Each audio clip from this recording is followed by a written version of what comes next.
Bonjour et bienvenue dans cette vidéo deuxième partie des indications pour les exercices à faire pour le groupe 1 pour mardi 2 février.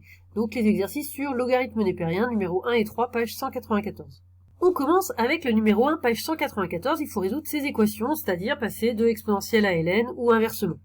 Je vous rappelle ce que vous avez dû voir dans le cours, c'est-à-dire que justement, quand on passe de y à x en faisant l'exponentielle, et bien dans l'autre sens, on passe de x à y en faisant ln, c'est-à-dire x égale e puissance y, c'est équivalent à y égale ln de x.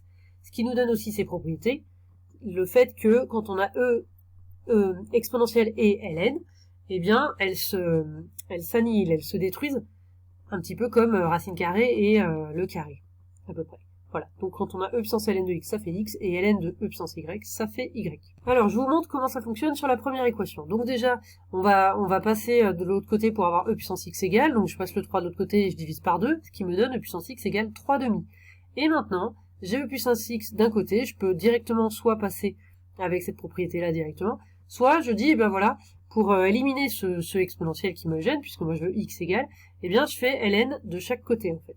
Donc à gauche, ça me fait ln de puissance x, et à droite, bah ln de 3 demi. ln de puissance x, donc ln et e, ça se détruit. Donc il reste plus que x, et donc mon résultat c'est ça, c'est x égale ln de 3 demi, ça tombe pas juste, ln de 3 demi, on laisse comme ça. Donc ensuite, eh ben ici, vous passez le moins 1 de l'autre côté, vous faites ln de chaque côté, donc ln et e, ça va s'annuler, et à droite, ça fera ln de 1. ln de 1, par contre, c'est un nombre qui tombe juste, vous pouvez le remplacer. Et puis donc, vous allez en déduire la valeur de x. Ici, vous pouvez directement faire ln de chaque côté, ln de ça s'en va, et à droite, ln de 4, donc vous allez trouver finalement ce que vaut x. Ici, eh bien, on a d'abord un produit de parenthèse qui est égal à 0. Ben ça ne change pas. On dit que un produit de facteurs est nul si l'un au moins des facteurs est nul. Donc, soit la première parenthèse est égale à 0, soit la deuxième est égale à 0. Et là, pour chaque parenthèse, vous faites comme on a fait au début. Vous trouvez une solution pour la première parenthèse, une autre solution pour la deuxième parenthèse. Et le numéro 3, page 194, c'est à peu près le même exercice, sauf que cette fois-ci, les équations au départ, c'est ln. Eh bien, mais c'est vraiment le même principe puisque on va utiliser exponentielle du coup pour enlever le ln.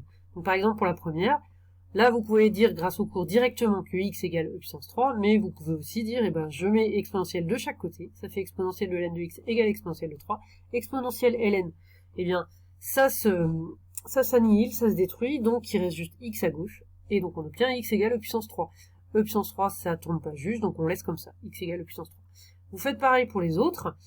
Pour ici, on a un produit, donc il faudra dire que un produit est nul si, faut dire soit la première parenthèse est nulle, soit la deuxième parenthèse est nulle, ça donnera une solution pour chaque. Et pour la dernière, il faut commencer par dire quelque chose au carré qui est égal à 9, quelles sont les solutions possibles, en fait il y en a deux.